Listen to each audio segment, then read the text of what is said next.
अस्सलाम वालेकुम। आपको आज के प्रोग्राम में खुशामदीद। आज सेनेट में हुकूमत स्टेट बैंक तरमीमी बिल मंजूर कराने में कामयाब होगी। इस बिल के हवाले से अपोजिशन का एतराज था कि पाकिस्तान की माली खुद मुख्तारी का सौदा किया गया और उसे सरेंडर कर दिया गया है। जब यह बिल कौमी असम्बली में पेश हुआ था तो उस पर खासी तनकीद हुई थी। तवक्को थी कि सेनेट में जहां अपोजिशन की अक्सरियत है वहां यह मुस्तरद हो जाएगा और हुकूमत को कानून साजी के लिए मुश्तरका इजलास बुलाने की जरूरत पड़ेगी। लेकिन आज सेनेट में इस अक्सरियत के बावजूद अपोजिशन इस बिल का रास्ता ना रोक सकी। इस तरमीमी बिल के हक में 43 और मुखालफत में 42 वोट आए। अपोजिशन लीडर यूसुफ रजा गिलानी समेत उसके जो अपोजिशन के कई मेंबरान थे वो ऐवान से गैर हाजिर थे। दूसरी जानिब चेयरमैन सेनेट सादिक संजरानी ने हुकूमत के हक में वोट दिया, जबकि सेनेटर दिलावर खान ग्रुप ने भी इस बिल की हिमायत की। इजलास में अपोजिशन ने नारेबाजी की, एजेंडे की कॉपियां फाड़ दी और चेयरमैन सेनेट के डेस्क के सामने पहुंचकर एहतजाज भी किया। अपोजिशन इस बिल पर तनकीद करते हुए ये कहती रही इजलास में कि हुकूमत IMF को बताती है कि पार्लियामान ने यह बिल पास किया है और हुकूमत पाकिस्तान के खुद मुख्तार फैसले करने की सलाहियत को छीना जा रहा है। हंगामी हालत में भी मरकजी बैंक पाकिस्तान को पैसे नहीं दे सकेगा। ये पाकिस्तान की सॉवरेन खुद मुख्तारी, इसकी नेशनल सिक्योरिटी, कौमी सलामती, डिफेंस बजट, हर चीज गिरवी लग रहे हैं। ये क्या तमाशा बनाया हुआ है इन्होंने पाकिस्तान का और इस पार्लियामान का। स्टेट बैंक वजारत खजाना पहले ही IMF के हवाले कर दिए है। मईशत की जो आजादी और खुद मुख्तारी है उस पर हम ज़रबे अज़ब लगा रहे हैं। चेयरमैन साहब ने माजरत के साथ चेयर फैसिलिटेट करती हुई नजर आ रही है। ये जो इंसल्ट की जा रही है चेयर की, जो इंसल्ट की जा रही है हाउस की, जो इस वक्त हो रहा है, मैंने कभी अपनी जिंदगी में पार्लियामानी हिस्ट्री में ये होते हुए नहीं देखा। ये जो लेजिस्लेटिव बिल है 1 महीने तक ऑर्डर ऑफ द डे पर नहीं आएगा। आपने इस हाउस को मजाक बना लिया, बिल्कुल मजाक बना लिया। दुनिया हंस रही है हमारे ऊपर। इस बिल की मंजूरी के बाद हुकूमती वज़रा का कहना था कि अदम एतमाद का ख्वाब देखने वाले इस ऐवान में भी नाकाम रहे जहां उनकी नाम नेहाद अक्सरियत है। जमातें मिलकर भी एक इमरान खान के आगे ढेर हैं। सेनेट इजलास में हुकूमती रहनुमाओं ने बिल का दिफा भी किया और अपोजिशन पर तनकीद। यूसुफ रजा गिलानी साहब का शुक्रिया कि आज उन्होंने जो है वो इनडायरेक्टली इस बिल के मंजूरी में जो है वो हुकूमत का साथ दिया और पीपल्स पार्टी का भी ज़ाहिर शुक्रिया अदा करना बनता है कि अगर उन्होंने इस तरह से मुल्क के मफाद में ये फैसला किया है। तो इसीलिए तो मैं कह रहा हूँ कि अपोजिशन का कोई पता नहीं, एक दिन कुछ होते हैं, दूसरे दिन कुछ होते हैं, आपस में लड़ के इनका जो है वो आप एक दूसरे के कपड़े फाड़ने पे ना आ जाए। मैं बस इस पे ज़रा परेशान। आज की शिकस्त ने उनकी जो सियासी तबाही है और उनका जो सियासी नाकारापन है उसके ऊपर एक मोहर लगा दी है कि ये चूं चूं का मुरब्बा है। लोगों में शऊर पैदा हो रहा है, लोग समझ गए हैं कि उनके ख्वाबों के लुटेरे कौन थे, किन्होंने इस पाकिस्तान को इस नहज तक पहुंचाया। ये खुद मजाक बना रहे हैं इस पार्लियामान का कि आपको कोर्स कर रहे हैं, आपको प्रेशराइज कर रहे हैं। आज ये चेयर को मुतनाज़ा बनाने की कोशिश कर रहे हैं। जहां तक इस बिल का ताल्लुक है, ये वो लोग हैं जिन्होंने मुल्क की मईशत को मफलूज करके रख दिया। ये बातें कर रहे हैं कि हम इस बिल की मुखालिफत करेंगे। ये मुझे किस मुंह से खड़े होकर कहते हैं? ये आपको तो शर्म आनी चाहिए। मुल्क की मफादात के खिलाफ काम करते हैं आप। अपोजिशन के मेंबरान की गैर हाजिरी, खास तौर पर अपोजिशन लीडर यूसुफ रजा गिलानी का इजलास में ना मौजूद होना, इस हवाले से बहुत से सवालात उठाए जा रहे हैं। मुस्लिम लीग नून के रहनुमा डॉक्टर मुसद्दिक मलिक ने कहा कि गिलानी साहब का वोट कम होने की वजह से पाकिस्तान को IMF का गुलाम बना दिया गया। दूसरी तरफ यूसुफ रजा गिलानी का यह कहना है, उनके तर्जुमान का, कि हुकूमत ने रात गए सेनेट इजलास का एजेंडा जारी किया जिसकी वजह से उनके लिए इस्लामाबाद पहुंचना मुमकिन नहीं था। क्या हुकूमत का यह दावा दुरुस्त है कि अपोजिशन कमजोर हो गई है? अपोजिशन ऐवान में अक्सरियत के बावजूद इस बिल का रास्ता, जिसे वो कौमी खुद मुख्तारी पर हमला करार दे रही थी, क्यों नहीं रोक सकी? अपोजिशन के अंदर ऐवान में जो तकसीम है उसका जिम्मेदार कौन है? और स्टेट बैंक तरमीमी बिल अब मंजूर हो गया सेनेट से भी, तो इसके असरात क्या होंगे? क्या मुल्क की खुद मुख्तारी मुतासर होगी या पाकिस्तान की मुआशी मुश्किल के हल में यह बिल मददगार साबित होगा? इस पर हमारी डिबेट है। सेनेटर डॉक्टर मुसद्दिक मलिक साहब और अवय अख्तर खान साहब इस बिल पर बात करने के लिए हमारे साथ मौजूद होंगे। उन दोनों से बात होगी लेकिन इस ब्रेक के बाद।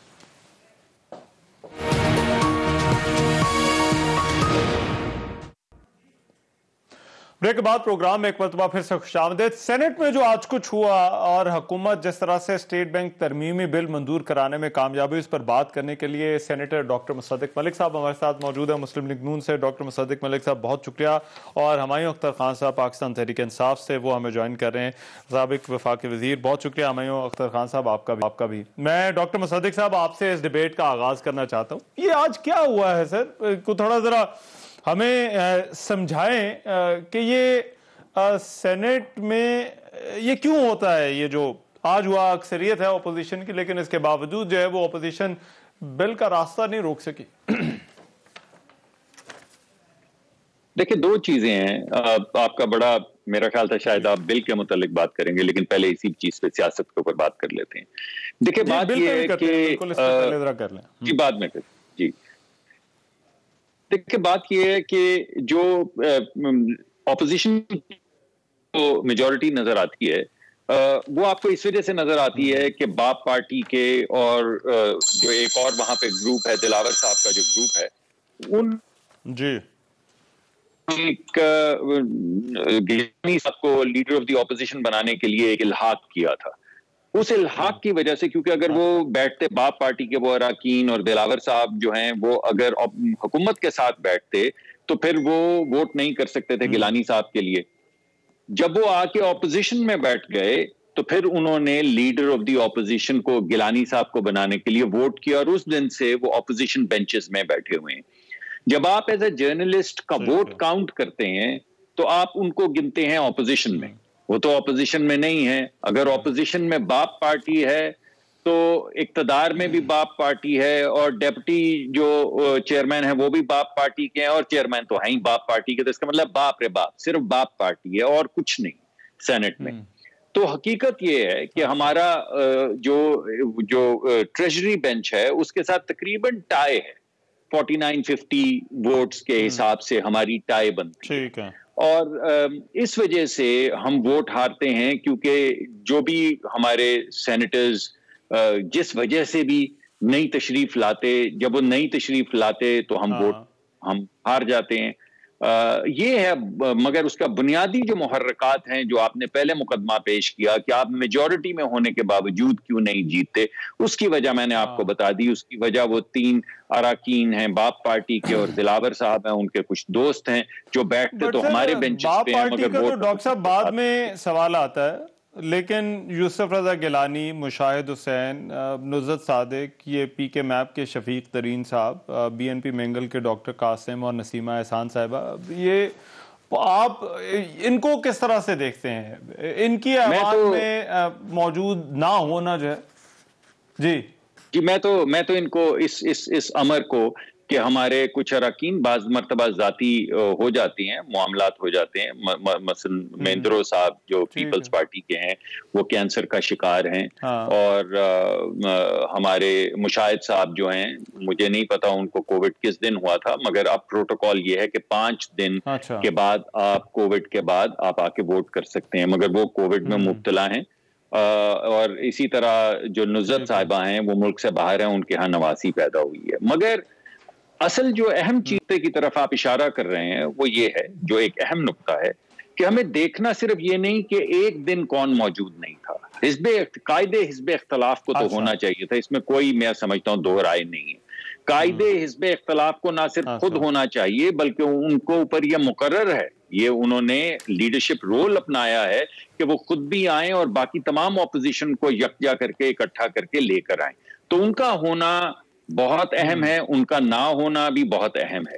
लेकिन उसके अलावा मैं ये समझता हूं कि अगर आप पिछले 4-5 वोट देखें, जो अहम मुकदमा है वो ये है कि आप चेयरमैन सेनेट के इलेक्शन से बात शुरू कर लें और देखें कि चेयरमैन सेनेट के इलेक्शन में क्या क्या हुआ और किसने क्या क्या किया।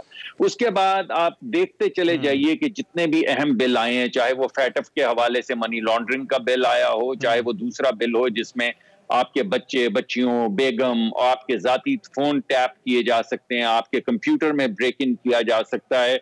सो अहम चीज देखने की ये है कि जब भी इस तरह के नैप से रिलेटेड या फैटफ से रिलेटेड या आपकी जो जाती आजादी है, बेसिक फ्रीडम्स जो हैं, उनको करने के लिए बिल आते हैं, तो वो कौन से लोग हैं जो सिस्टमैटिकली एब्सेंट होते हैं। अगर ये एनालिसिस किया जाए तो फिर हमारे सामने मामलात क्लैरिटी के साथ आएंगे। मगर इसके साथ साथ डॉक्टर साहब आप ये भी कह रहे हैं कि अभी इस वक्त जो सिचुएशन है वो ये जो ऑपोजिशन के बाज मेंबरान हैं ये एक्चुअली ऑपोजिशन के नहीं हैं, ये जिनका आपने जिक्र किया बाप के जो मेंबरान है दिलावर खान ग्रुप है, तो आप ये कह रहे हैं कि ये ऑपोजिशन में तो है लेकिन ये एक्चुअली ऑपोजिशन नहीं है।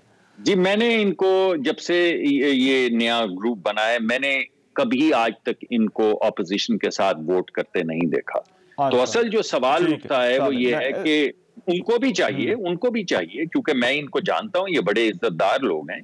मैं समझता हूं कि इनको चाहिए कि इंटेग्रिटी के साथ उठ के ट्रेजरी बेंचेस पे जाके बैठें, क्योंकि ये इस तरह का मामला मेरे ख्याल में मुनासिब नहीं। मगर बहरहाल उनकी ये सियासी बसीरत है कि वो चाहते हैं कि बैठें ऑपोजिशन के साथ, मगर हर वोट तकरीबन विदाउट एक्सेप्शन वो हुकूमत के साथ मिलकर करें, तो फिर बड़ी अजीब सी बात लगती है। आज बहुत से लोगों ने दरखास्त की दिलावर खान साहब को जी कि भाई आप खड़े होइए ऑपोजिशन के साथ, लेकिन उन्होंने ये मुनासिब समझा कि वो हुकूमत के साथ वोट करें हमेशा की तरह।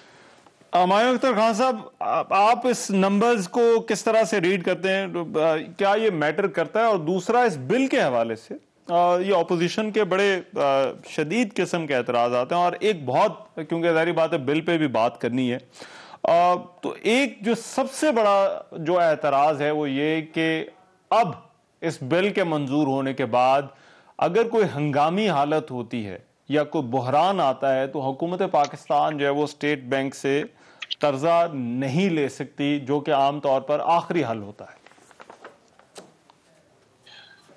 अव्वल तो मैं समझता हूं कि अपोजिशन और या जो सेनेट में जो PMLN और पीपल पार्टी है, उनको चाहिए था कि ये जो पार्टिजन पॉलिटिक्स इस बिल के सिलसिले में छोड़ते और इसमें सपोर्ट करते। ये स्टेट के लिए जरूरी है कि इस वक्त हमारा IMF का प्रोग्राम स्टोर हो जाए। दूसरा, मैं समझता हूं कि ये जो बहस है स्टेट बैंक की ऑटोनॉमी, इसमें मेरा नहीं ख्याल कि हमने कोई इतनी गहराई में स्टडी की हो कि US फेडरल रिजर्व या बैंक ऑफ इंग्लैंड या बैंक ऑफ कनाडा या बैंक ऑफ ऑस्ट्रेलिया या सेंट्रल बैंक ऑफ यूरोप उसकी ऑटोनॉमी कैसी है, जो हमने ऑटोनॉमी को इतना बहुत बड़ा इशू बनाया हुआ है। स्टेट बैंक में पाकिस्तान के लोग हैं जो काम करते हैं और जो मौजूदा गवर्नर हैं वो बहुत ही काबिल एहतराम आदमी हैं। लाहौर की एक बहुत ही इलस्ट्रियस फैमिली के वो बच्चे हैं। उन पे तरह तरह के, मुझे तो अफसोस होता है कि हमारे पाकिस्तानी बाहर से नौकरियां छोड़ के इधर आते हैं और हम उनका हशर क्या करते हैं इधर आने के बाद। तीसरी चीज ये है कि बहुत ही अच्छी बात है ये जो स्टेट बैंक से डायरेक्ट कर्जा होता है रहमान अज़हर साहब, ये एक्चुअली लफ्ज दूसरा इसका मतलब होता है नोट छापने का। तो अगर नोट छापना चले हमने खुद नहीं बंद किया तो IMF के कहने पे बंद कर रहे हैं तो अच्छी बात है। नोट छापने का मतलब होता है जो पूरे मुल्क की उस साल की पॉलिसी बनी होती है जिसमें मनी सप्लाई वगैरह किस सतह तक होना चाहिए, ये फिर उससे बियॉन्ड चला जाता है, इंतहाई इन्फ्लेशनरी।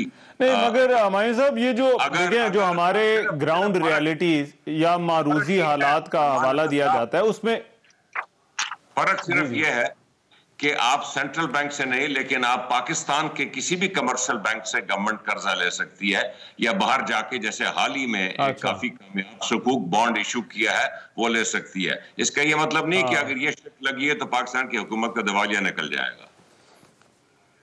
ठीक है, नहीं मगर मैं जो पूछना चाह रहा था वो ये कि क्या कहीं ऐसा तो नहीं कि एक सेफ्टी वॉल्व या सेफ्टी नेट जो हुकूमत के पास ऑप्शन एक हो सकती है, क्या उसको जो है वो इस बिल की मंजूरी से खत्म कर दिया गया? इसका जरा जवाब दीजिएगा, मैं एक ब्रेक के बाद वापस आ रहा हूं आपसे।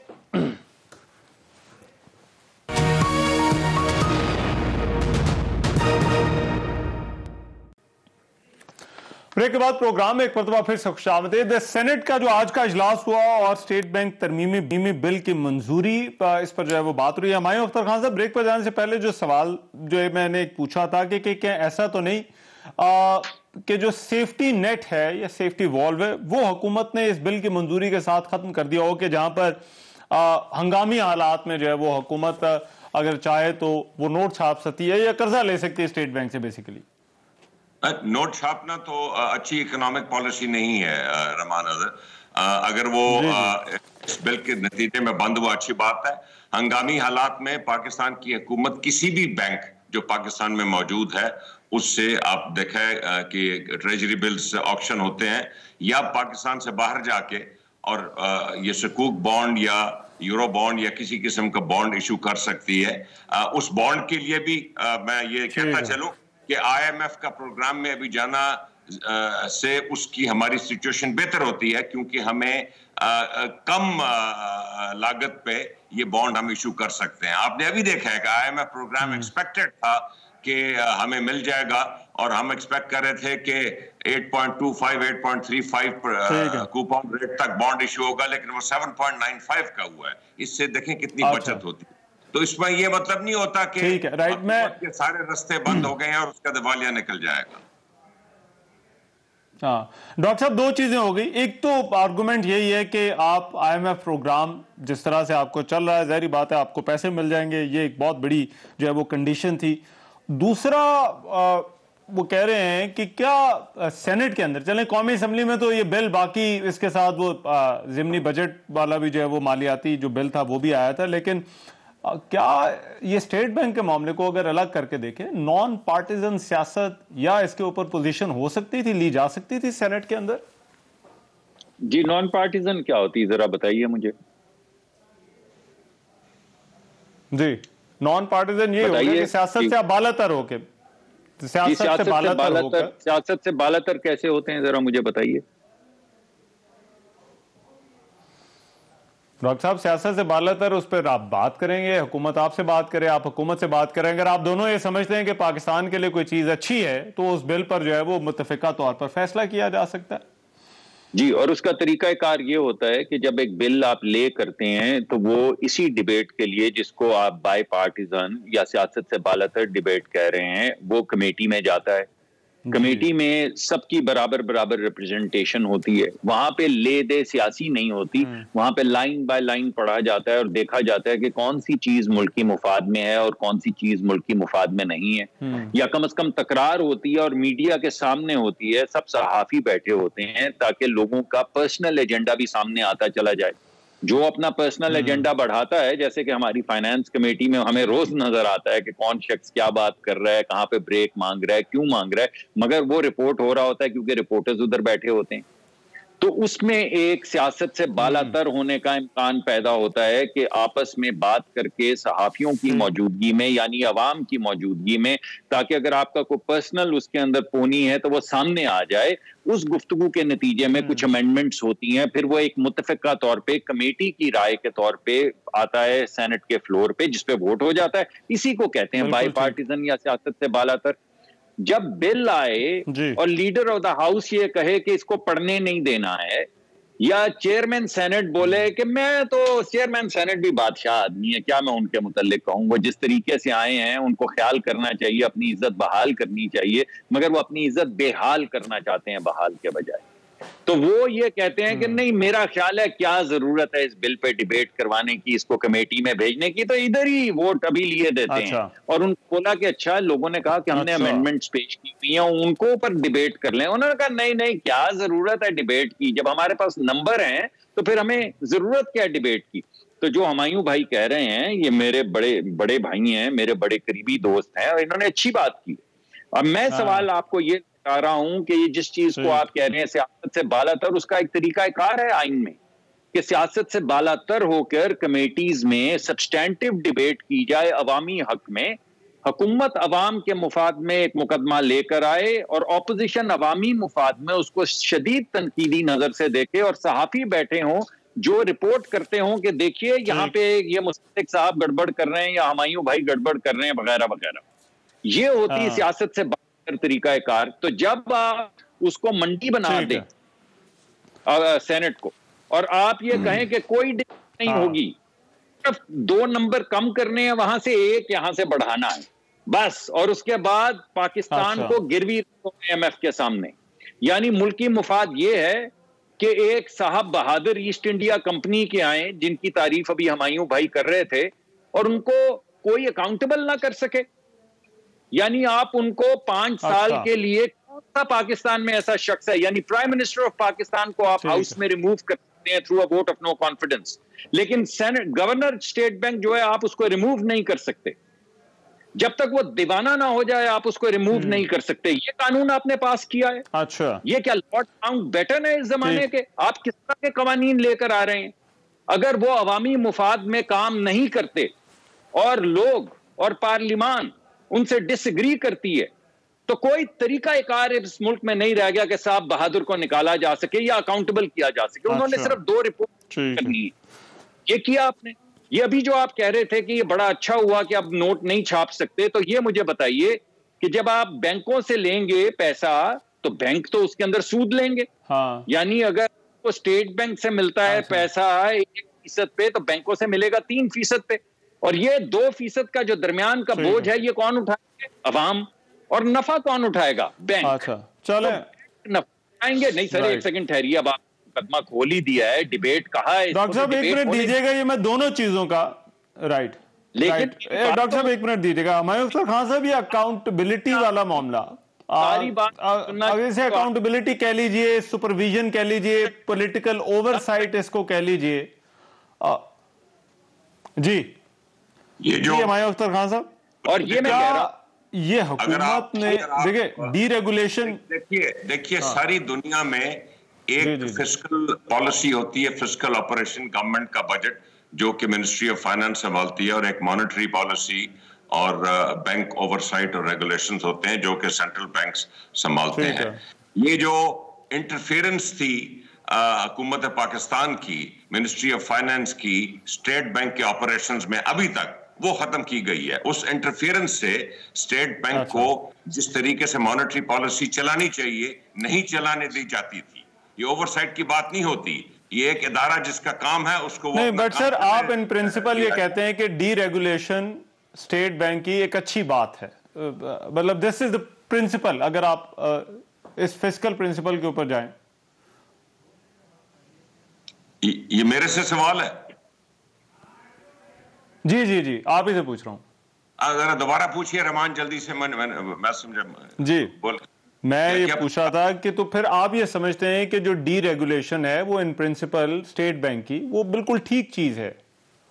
रहमान अजहर, सारी दुनिया में ऐसे होता है। सारी दुनिया में मॉनेटरी पॉलिसी जो है वो स्टेट बैंक्स कंट्रोल करते हैं, सेंट्रल बैंक कंट्रोल करते हैं। हमारे मुल्क में मैसिव इंटरफेरेंस हुआ करती थी मिनिस्ट्री ऑफ फाइनेंस की स्टेट बैंक में। स्टेट बैंक में बोर्ड में फाइनेंस सेक्रेटरी बैठते थे, एक monetary and fiscal policy board में फाइनेंस मिनिस्टर बैठे होते थे, कॉमर्स मिनिस्टर बैठे होते थे स्टेट बैंक के साथ।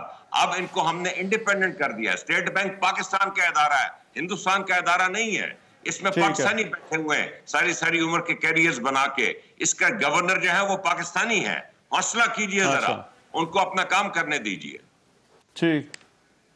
ठीक है, राइट। डॉक्टर साहब, जो फाइनल कमेंट ये डीरेगुलेशन वाली चीज पे, इन प्रिंसिपल अगर देखा जाए डीरेगुलेशन, फाइनल कमेंट ये है कि जिन जगहों के ऊपर वो अपने मॉनेटरी पॉलिसी के हेड्स लगाते हैं उनको आईएमएफ से नहीं लेकर आते, हाजिर सर्विस अफसरान नहीं लेकर आते इजिप्ट से, और अपने सेक्रेटरियों को ठुड्डे मार के बाहर नहीं निकालते मीटिंग में से जब आईएमएफ से नेगोशिएशन हो रही हो। ये कौन सी दुनिया के इंडिपेंडेंट मुल्क में ऐसा होता है कि वजीर आजम हाउस से टेलीफोन आए कि डागा साहब जो उस वक्त सेक्रेटरी फाइनेंस है उनको बाहर निकाल दिया जाए? लेना लाइन पे डागा साहब से जरा पूछें कि क्या किया इन्होंने उनके साथ। यानी सेक्रेटरी फाइनेंस जो पाकिस्तान का है उसको आपने बाहर निकाल के दोनों तरफ आईएमएफ बैठा दी, और आप मुआवजा कर रहे हैं इसका इंग्लिस्तान और अमेरिका से। इंग्लिस्तान और अमेरिका में आईएमएफ के लोग आके बैठ के फैसले करते हैं। जब आप 6% से 18%, एक मिनट, जब आप 6% से 12 या 14% पे इंटरेस्ट रेट, सर एक सेकंड ठहर जाएं, बात करने दें, ये लोगों का मुकदमा है, लेकर जाते हैं इंटरेस्ट रेट, तो जो गरीब मर जाएंगे उस रास्ते में, वो किसको जवाब, वो असेंबली के या पार्लियामान के अलावा किसका गिरेबान पकड़ें? क्योंकि स्टेट बैंक के साहब बहादुर को तो अब आप निकाल नहीं सकते। तो वो 16% पे जब ले जाएंगे और लोगों की से चीखों की आवाजें आएंगी तो क्या होगा? मेरे पास टाइम हो गया है डॉक्टर साहब, थैंक यू सो मच, बहुत शुक्रिया डॉक्टर मुसद्दिक मलिक साहब, हुमायूं अख्तर खान साहब हमारे साथ मौजूद थे। बहरहाल ये स्टेट बैंक के हवाले से बिल जो आज हुकूमत मंजूर कराने में कामयाब हुई है उस पर बात थी। एक ब्रेक ले रहा हूं, ब्रेक के बाद मैं वापस आ रहा हूं।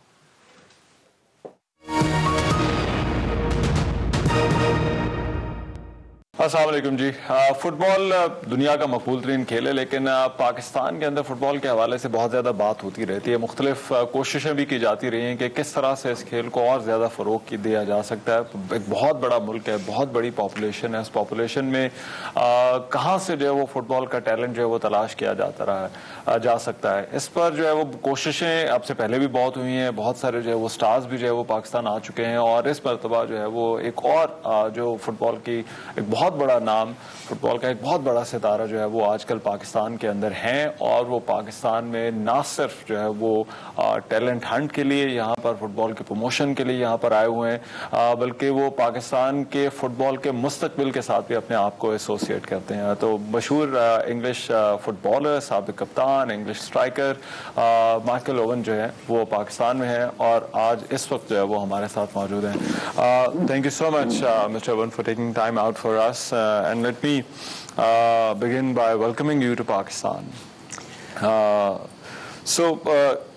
You have decided to be engaged with Pakistani football for 3 years, and you are going to promote football in Pakistan. So why did you sign up for this? Well, thank you very much for your warm welcome, for starters. It's been my first time to Pakistan, and I've been blown over by the warmth that everybody has shown me. I think Pakistan is, of course, an untapped country in terms of football. I think we all know that. Football is a passion over here, but it's not really played seriously. Whether it's league football or the national team and things like that, it's falling behind, let's say, in the rest of the world. However, there is a lot of passion for football out here, and it feels very strange that there's not enough opportunity for young people to play football. There's not many people to aspire to maybe see it as a profession. And I think when I got approached by the idea of helping Pakistan with their football and with the future of their football, then it was something that interested me, and I would like to think that I've gained a lot of experience through my career in a variety of different ways within football, and I would like to think I can use that to help Pakistan football going forward. Right. There has been some talk about the strategic partnership and how to devise a program to support Pakistani football from where you are coming with the help of English football. So what are your plans, what are your ideas on how to go about it? How can Pakistan benefit from English football, or how could there be a partnership between English football and a country like Pakistan? Well, I think first of all, it's important that if you're looking at the future of Pakistani football, then you've got to be looking at youth. There's no magic wand. You can't turn a 20-year-old person that's never played football before into an international play. It's just impossible. So we have to create a lot of different layers in this. We have to create aspirational figures. We have to create things that people feel like doing, getting up and doing the here and now. So we're creating a trial system. You mean the role models? We do. We have to create role models. We have to create targets and a path, a clear path for people. So what we're creating at the moment is a trial period whereby 20 of the best Pakistani players can move over to Ireland and potentially get a professional contract. But beyond that, we have to try to create something whereby young people, 5, 6, 7, 8-year-olds want to pick up a football. I know cricket is very popular out here. Cricket's popular in my country. We play golf, we do boxing, we do cricket, we do rugby, we do football, we do lots and lots of different. So it's not trying to change or not trying to, swap sports, but we need to have a clear plan. One at the top end, where it's the here and now, where people can look to improve, but also create a program for younger players as well. Right. You've talked about picking up 20 talented players in Pakistan, and there has been talk about the talent hunt program that you intend to do. So how are you going to find this talent? Well, first of all, we've already started a training trials process to identify the most talented players in Pakistan.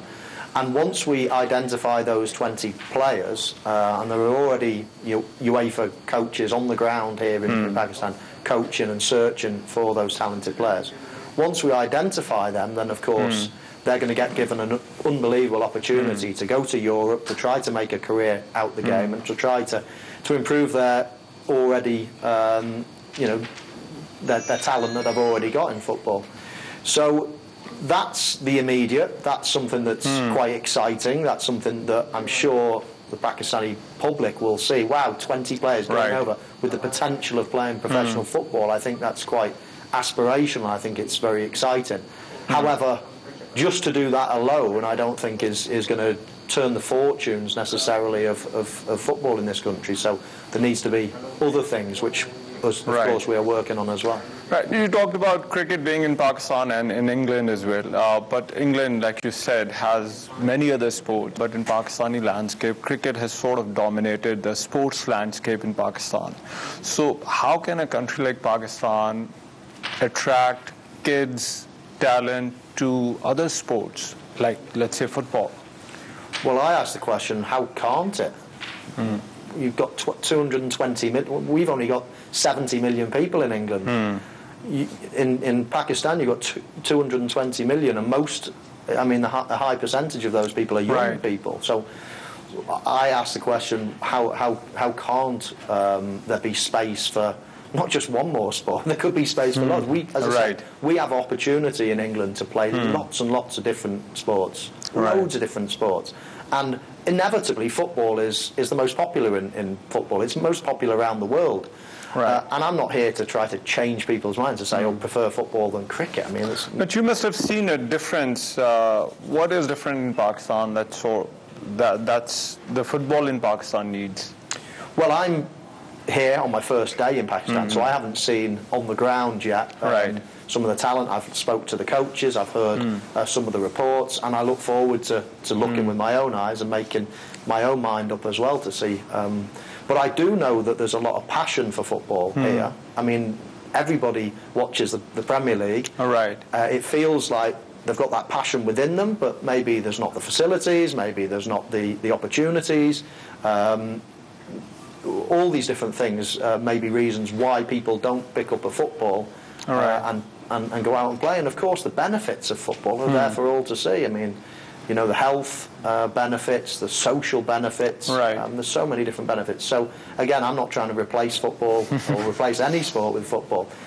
Just trying to improve what I feel is a passion for the game, and if we can improve that, then it will be for the better in the future.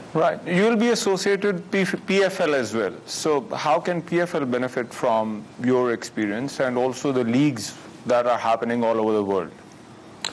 Well, as you say, I've got experience in football. I know how it works in what many would consider is the best league in the world, the most popular league in the world, and I've not only played in it, but now I work on the television and see it from behind the scenes as well. This is a long project. Nothing's going to, as I say, there's no magic wand that's going to make everything brilliant within 1 year. But to have a plan going forward, and of course there's so much more to be spoken about. It's my first day here, but we have spoken, and obviously previous and prior to me coming. But in terms of the league, in terms of new stadium, in terms of new facilities, in terms of a new structure to the game, all these different things have been spoken about and will be spoken about. The immediate was to come over here and to get it going, to see the train and the trialists performing, and to create an interest in 20 people coming over to Europe. Of course, what's going to follow that is hopefully more great news, and hopefully we can get the whole thing motoring. Hopefully. But one question with regards to countries like Pakistan. Normally, with there is football infrastructure, there are academies, the players are coming out.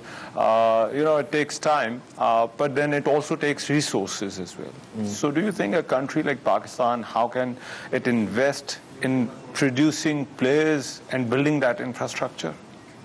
Well, first of all, it comes from the government. The government has already come out and said he wants to encourage sport in the country. As I said before, there's lots of passion for sport in this country. But I think from how to make it work, I think from a financial point of view, I mean, there will not be we won't be short of investors when it comes to football. If we've got popularity, if we've got people coming to watch the game, if we've got people playing the game, then I don't think it's going to be short of people wanting to get involved from an investment point of view. We see it all over the world. In the Premier League, you've got people from all four corners of the world investing all the time.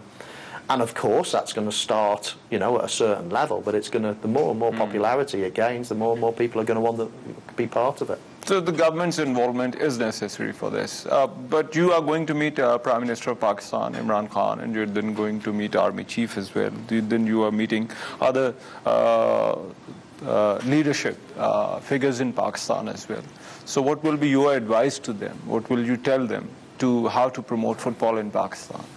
Well, I already know that there's a passion from the said people that you meet for sport, for opportunity in Pakistan.